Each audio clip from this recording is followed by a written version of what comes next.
Well, welcome to this episode of the Good Leadership Podcast. I'm your host, Charles Good. Our guest for this episode is Dr. Cory Scheer, a recognized thought leader on trust and how it is built within organizations. He has over 2 decades of experience in leadership roles in multiple sectors, and he's also the best-selling author of the book, Closing the Trust Gap, Taking Action on What Matters Most for Leaders, Teams, and Organizations. In this episode, we continue our conversation as we delve into the 3 building blocks of trust. We identify ways to fortify each block. We look at the 7 deadly sins of distrust and identify a 5-step framework for you for taking action to cultivate stronger trust within your teams and organizations. Enjoy.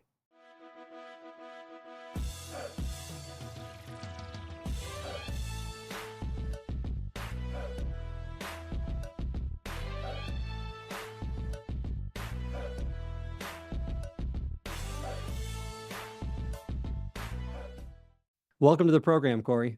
Thank you so much, Charles. It is great to be with you. I can't wait for this conversation.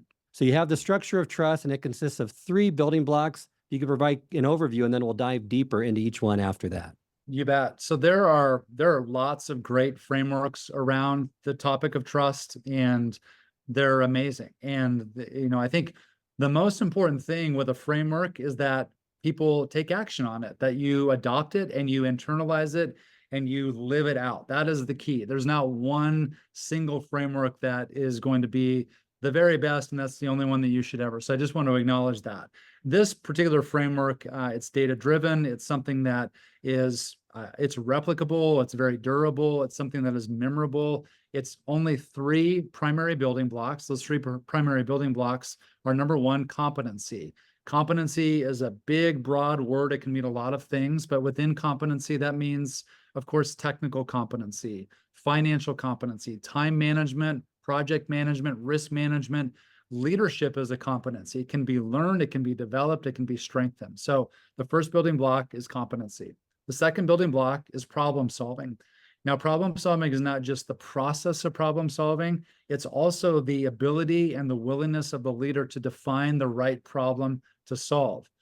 From our research, what we find is that you may have a very good problem-solving leader, but that problem-solving leader may not necessarily always be defining the right problems to solve. So their ability to solve problems is good, but they need to be focused on the actual problem that is concerning the rest of the organization. So that's been a key learning from our research and our work with clients. So competency, and then problem solving. And then the third building block, which is often the most difficult for organizations and teams, is the building block of care for others. And this is the human side of the work that we do from a leadership and a management standpoint. So those 3 things, competency, problem solving, and care for others, without care for others, things like empathy, sympathy, active listening, caring for the needs of the whole person, you may have a very competent and efficient leader or team, but if they do not demonstrate care for others, they're not maximizing trust. If they're not maximizing trust, it will affect the value proposition. When the value proposition is affected, it deeply affects loyalty. So if you think about it in terms of like a 3-legged stool, you have to have all 3, competency and problem solving and care for others. Otherwise, the dynamic will feel wobbly, it will feel wonky. People will not be able to necessarily articulate what's wrong, but they will know that it will feel unstable. The important part about the model as well is this. Those 3 building blocks are not only applicable to the people of our organization, but they're also applicable to the policies and the practices of our organization. So we have to have trustworthy people who demonstrate competency and problem solving and care for others. But we also have to have trustworthy policies and practices and programs. Policies, practices, and programs that are competent, that are problem solving, and that ultimately demonstrate care for others. It's those 2 realms, people and policy and practices, when infused with these 3 building blocks, competency, problem solving, and care for others, that the data shows over and over and over will result in a high level of trust within the organization. So although it's not prescriptive or completely formulaic, it is a framework that is proven, and it's simple enough to where it can be adopted by any person within the organization. They just have to prioritize that as a framework moving forward. So that shared definition of trust, that shared framework of trust is really, really helpful for leaders and teams to think differently about their workplace culture and how the foundational element of that is trust. Absolutely. And you mentioned, just to reiterate, that three-legged stool, you can't overcompensate with one building block of trust in order to make up for a deficiency in another block. This model doesn't work that way, nor does trust work that way. So keep that in mind as we walk through all of these three in more detail. And why don't we start with that first one around competence? And in that survey, you had an amazing national survey on brand and trust to set out to understand the practical and tactical reasons why trust is built up or broken within each of these building blocks. And one of the questions on that survey is, why do you feel your leaders are excellent or good or experts in their knowledge or kind of in what they know? Well, in order for high levels of trust to be within this building block of competency, then the leaders have to be competent. And that's important, but actually by a percentage point of 7% higher, 50 to 43, what was actually more important to mid-level managers and frontline employees was that their fellow employees were competent in what they were doing. So practically that makes sense when you kind of play that out, because if a fellow employee of mine is good at what they do, it means that they were hired appropriately, they're being trained appropriately by their leader. So their competency of a fellow employee is a direct reflection of the competency of the leader. And so knowing that competency is a critical building block of trust, that's why the stakes are so incredibly high when it comes to hiring, training, placing people on the right team, ensuring that they're onboarded correctly. All of those skill building, competency building elements, those are a direct reflection of what people think about when they consider whether or not a leader is a high trust leader. Having the wrong people on the bus is the number one way for leaders to ensure the widening of the trust gap within this competency of, this building block of competency.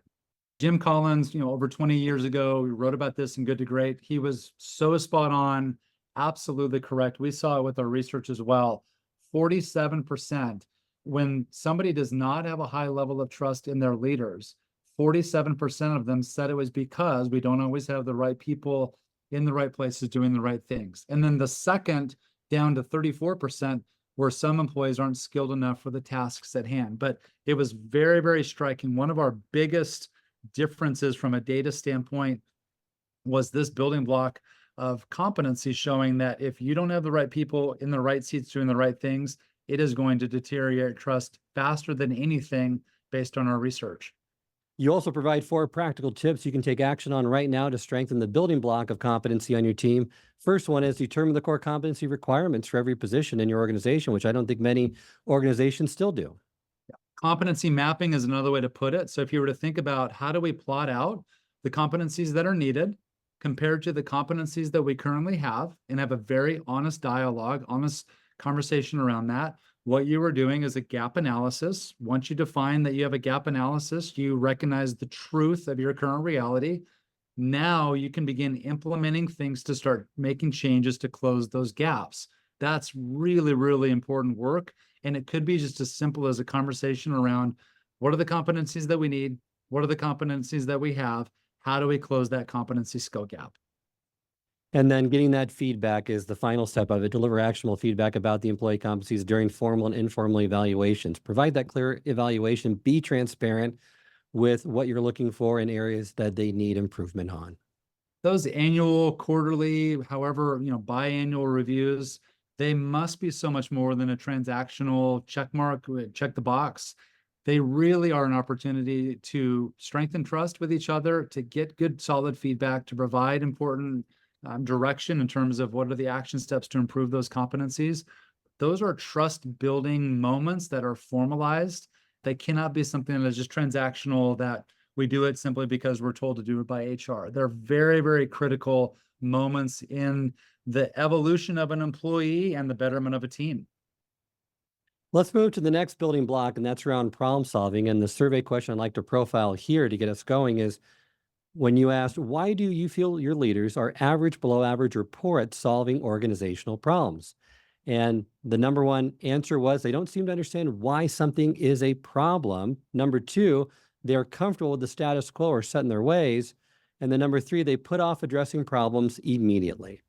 Yeah, so typically this is where one of the traps or the challenges is that leaders can begin to talk about problems within an echo chamber. So it's very insulated. They're not bringing in the conversation from other people. They're not utilizing a comprehensive data set. They're not having qualitative conversations, or they may not be looking at the appropriate data to get the full picture. And so because of that, they have a limited version of the truth. And if they have a limited version of the organizational truth, then their decision-making process and then the subsequent problems that they need to address will also be limited. So that's one of the traps of having way too many meetings with not the right people in the room, is that you begin to speak in terms of an echo chamber, and that echo chamber has a significant effect. And that effect actually is directly related to the level of trust that employees have of their leadership teams. You also list, which I think is great, 8 common psychological traps that can reduce your ability to strengthen trust through problem solving. All of us have these traps to some extent, I would argue, but we're not aware of that, and we don't catch ourselves soon enough. We don't have time to go through all the 8 traps, but I'll just kind of give them briefly as an overview, and then perhaps you can pick the top 2 or 3 that you've seen. The anchoring trap is number 1, the status quo trap, the sunk cost trap, confirming evidence trap, framing, overconfidence, prudence trap, and the recall ability trap. Yeah, and this all stemmed from a brilliant article that was written by John Hammond and Ralph Keeney and Howard Rafa. The title of the article is called "The Hidden Traps in Decision Making," and I refer to this, the one trap that I think is very, very challenging, especially with high speed of decision making requirements, the fast nature of the way that we move through an incredible amount of information, is the anchoring trap. And what the anchoring trap says is that my bias for decision making will be based on the first set of data or information that I receive. So it's that I anchor immediately to that first set, and as a result of that, that can become a trap, as opposed to, especially if it sounds pretty good or fairly reasonable, and it allows me to move to the next problem to solve or the next opportunity. And so as a leader, one of the most important opportunities that we have is to not be anchored in just that first set of data that we receive, or that first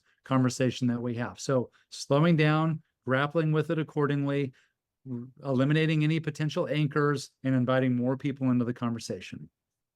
And you also mentioned that when faced with a problem, you have found appreciative inquiry questions are a helpful guide in the beginning of closing that trust gap. Yeah, these are the questions that, one of the ways that you can think about this is, if I were to ask 5 questions before I provide a response or my solution to that problem. But these appreciative inquiries, where they are truly trying to gather as much information as possible to get this 360 view, a comprehensive understanding, so that the best possible decision can be made. The best possible decision is typically not made, and we are offering the solution before really fully understanding the entire problem. So appreciative inquiry, it's not only question asking, it's done in a way to where you are appreciating not only the person answering the question, but you are also appreciating what they are sharing as it relates to the problem that needs to be solved. That's great. Let's move into the third and final building block of trust, which you say is the most challenging for organizations to embrace. That's caring for others. It's no less vital than the other 2. And the survey question that I'd like to profile is, why do you feel leaders are excellent or good at doing acts of kindness / caring for others? And I love the number 1 answer, because I've been preaching about this. I've been pushing people to say, if you want to be a better communicator, become a better listener. It's not about what you say. It's about how active you are in the listening process. Absolutely. And that is not just hearing people, it is actively listening. It requires a tremendous amount of concentration and focus. It is disrupted and discounted when technology or an interruption occurs. And that is what you feel when you are in a very important, serious conversation with somebody, and technology or something interrupts that. You're literally feeling a gap in trust. It may feel micro, but if you add that up consistently over time, it is going to create a wide gap. But active listening is the number 1 thing, by 6 percentage points over the next response, which was being honest and forthright. And then third, it was having compassion and really trying to understand where people are coming from and having compassion towards them. That doesn't mean that you have to agree with them on all things, but you can be clear in your commitment to showing compassion for them, even if there is a level of disagreement. That is okay. And support the needs of the whole person, the physical, social, psychological, and it comes down to even simple acts. Remember their names. Remember Spend their name. some time in Yes, knowing your employees. absolutely. And it doesn't take much for someone to feel incredibly supported and cared for. It just requires just a level of intentionality. I reminded every time you see like those, like the UPS driver that brings a box to the porch, and then there's a dog that's a nice dog, and the dog comes up and the UPS driver pets it or whatever, or the UPS driver is shooting baskets in the driveway with one of the kids. Like this is not complex. This is just about being intentional. This is about slowing yourself down long enough to say, how can I demonstrate authentic care for this person and do it in a way that is for their good, not for my good, but because I simply want them to feel that they are being cared for. And when we do that over and over and over, and you couple that with great problem solving skills and high levels of competence, you are going to create a strong workplace culture that is founded on trust. That's what the data shows. That's what we know to be true. For those of us who have had the privilege of being in a strong workplace culture, that's what we feel. And for those of us who have experienced a toxic workplace culture, that is what we know is absent typically most of the time. And we don't buy trust. We earn trust. And we earn trust one conversation at a time, and every conversation matters. That's exactly right. That's the cumulative effect of workplace culture and trust. And it can go one way towards the Venn diagram, or it can go the other way towards the biohazard symbol. And a great 5-step framework that you give when corporations, when leaders start seeing this trust gap happen, or when you see the 7 deadly sins of trust, it's the hire, acquire, inspire, fire, and retire framework. I love that. Perhaps you could just go through that for our listeners. Yeah, I mean, it all starts with we have to be able to hire the right people. I mean, if we don't do that, it is going to be something that will have a significant and deep effect on not only our own individual reality, but also in the teams that we lead. We also have to ensure that I kind of go into this within the next chapter in terms of we've got to make sure that this framework, whether we identify it or verbalize it, that we're living it out. And if we don't do it, that means that we will also not make the hard decisions like firing people when people need to be fired. And also, if we are not retiring an old way of thinking or an old way of doing things, it will cement the organization in the current reality, which is not good for anybody. But it's a framework that whether we are actually verbalizing it, it's something that we need to be living it out. But it ultimately becomes the most critical issue as it relates to who we hire, and then whether or not we are moving past, we are graduating to a new reality within our workplace culture, or we're retiring it, or if we're just fine to settle with it. And if we're fine to settle with it, then we will see the results that unfortunately we don't want, which is terminal toxicity. Great framework. I love it. Just to repeat it for our listeners, hire competent problem solvers who are committed for caring, acquire insight into your employees' current reality and state of trust, inspire those you lead by being the first one to live out that trust proposition, fire terminally toxic people, and then retire the status quo mindset. Give it a set of, like you say, give it a set of golf clubs and tell it goodbye. Give it the gold watch and watch it walk away. Yes. You have a great example of what the Pittsburgh Pirates did back in the height of the pandemic that really demonstrates these principles of trust. Perhaps you could just tell our listeners that story. Yeah, it's a powerful story. There was, like you said, it was right in the heart of the pandemic. They were playing baseball, but there were no fans allowed in the stands.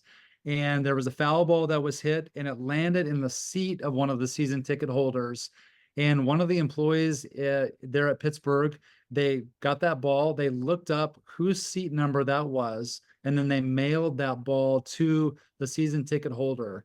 And they wrote a note that said, hey, we missed you at the ballpark. We can't wait for things to get back to normal, because when things get back to normal, you'll catch a foul ball, or you would have caught this foul ball. But because you weren't here to experience it, we're just going to go and send it to you, and we hope that you enjoy it. So super simple. I mean, a handful of dollars for a baseball, but the level of intentionality, especially in such a challenging time where that season ticket holder was probably watching the game on TV, may not have known that that was the actual seat, that was theirs, but to be able to get that in the mail from the Pittsburgh Pirates was a powerful example of what it means to live out your trust proposition, to take action on your truth so that other people experience it, and they experience it in incredibly memorable ways. That is a trustworthy organization doing trust-centered things.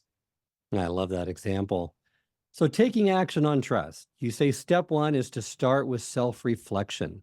Leadership consistently emerged as the best predictor of a toxic work culture, and the importance of leadership will surprise no one, but it underscores, you state, the fundamental reality that leaders cannot improve their corporate cultures unless they are willing to hold themselves accountable for that toxic behavior and reflect on what their behavior is to begin with. Absolutely. It starts internally. We must be courageous enough with our own self-reflection before we can expect others to do the same. Step two, make trust essential. You quote Stephen Covey here with his best-selling book, The Speed of Trust. The Speed of Trust, it's essential reading for any leader. It is on my bedstand. It's absolutely amazing. And he provides kind of a three-step methodology where number one, you have to take the risk to care because it unlocks human connection.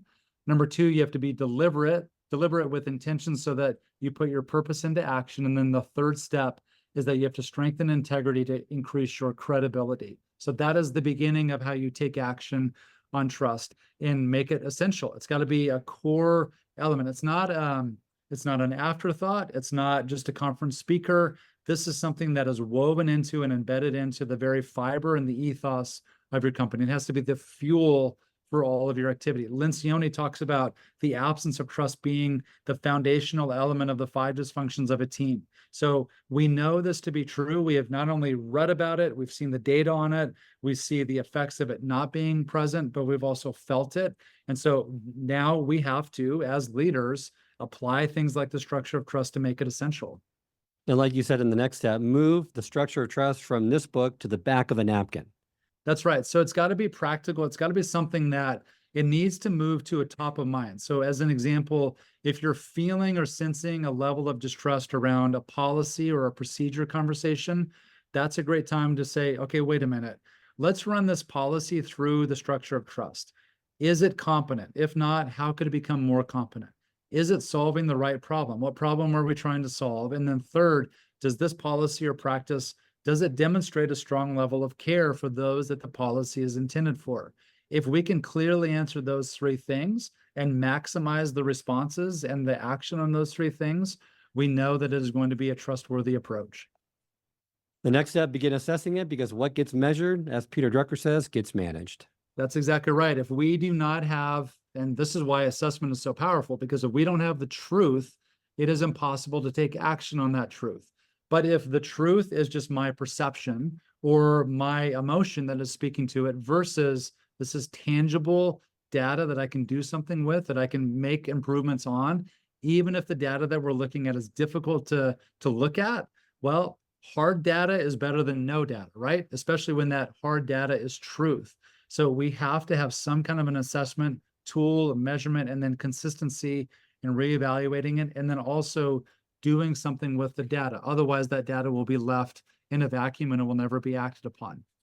And the fifth and final step is you recommend develop a trust blueprint. If a large blank piece of paper was rolled out in front of you and you were starting to develop a plan to close the trust gap, what would that look like? What are the 5 things based on empirical evidence that you would prioritize? Yeah, so this is where you're receiving regular employee feedback. You're having honest conversations. This is what the data tells us. We have to be deeply committed to appropriate levels of transparency. We have to develop a clear trust strategy. So this is where you have, just in the same way that you would develop a strategic plan to increase the revenue of the company, same thing needs to go into helping increase the trust level within the company. And then finally, a clear and shared commitment to ownership, as well as understanding who is responsible for what tasks. So those 5 elements, those are the critical elements of a trust blueprint. Because imagine somebody coming in to build a new building for your company and they show up with some tools and they show up with people that are going to do the work, but you've not even seen a blueprint yet. there's no way that you're going to put blind trust into that strategy. You want to be able to understand the ins and outs and the details and the specifications of that blueprint. And what I love how you end this book is on your favorite trust quotes. I don't know if you have one in particular, but I have two that really came to mind for me. One is, people follow leaders by choice. Without trust, at best, you get compliance. Love that. And then the other one was by Simon Sinek. It's, a team is not a group of people who work together. A team is a group of people who trust each other. Love those two quotes. Is there any favorites that you have from the back of your book? Yeah, I love all of them. You know, the reason why I put this chapter in is like, if somebody just needed a resource on a few trust quotes for their upcoming PowerPoint presentation, they could flip all the way to the back and this book would hopefully be of value to them. So that was actually the reason that I did that. But one of my favorites is Peter Drucker. The problem is not in the absence of knowing what to do, but in the absence of doing it. And that is a really, really critical quote that helped inspire the subtitle of the book, because it's called Closing the Trust Gap, but the subtitle is Taking Action on What Matters Most for Leaders, Teams, and Organizations. If we are not taking action on the truth, if we are not taking action on the right things, we will unfortunately be expanding and growing and widening that trust gap. But the good news is, with intentionality, with a framework, with a clear definition, and with courage, we can close the trust gap. That's what it's all about. Thank you so much, Cory, for joining me today. I always like to end each episode with a call to action. What is the first thing you would recommend managers, leaders do to start closing that trust gap?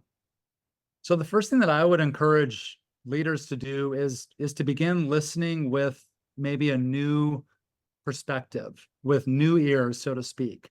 Start listening for words or phrases or sentences that they feel like they are rooted in trust, or words or phrases or sentences that are not rooted in trust. They feel there's maybe just a bit of toxicity or a sharpness to it. And so begin by listening. And then the second thing is, start asking questions of people that are specific to understanding if there are any gaps. For example, one of the questions that you can ask is, when you think about our work as an organization, what do you feel is the most trustworthy policy or practice that we have?